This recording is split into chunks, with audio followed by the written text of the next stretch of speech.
ukateka watoto nyara, ukaua watoto, ukalete mambo ya ufisadi, ukalete ukabila, ukavamia kila kitu, ukavunja manyumba ya watu Nairobi, ukachoma Gikomba, ukaangaisha kila mtu, favor ya Mungu na ya wananchi wa Kenya ikakuondokea.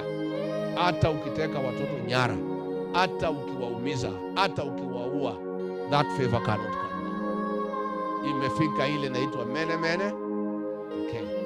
Hapo ndio tumefika. But we must continue calling out William Ruto every day. Nimeona hii vijana wake ya kupiga kelele wakisema hatujaona Rigiji kwa streets akifanya maandamano, akikula tear gas. Mimi hiyo sio line yangu. Kila mtu wako line yake. Everybody ako na strength yake. The strength ya Rigiji sio kwenda kufanya maandamano. Strength ya Rigiji sio kupeleka Wakenya wauawe. Strength ya Rigiji sio kuharibu mali ya wananchi. Rigiji ni mtu ya amani. Rigiji ni mtu ya kutafuta mali, sio ya kuvunja mali. Rigiji ni mtu ya kujenga, sio ya kubomoa.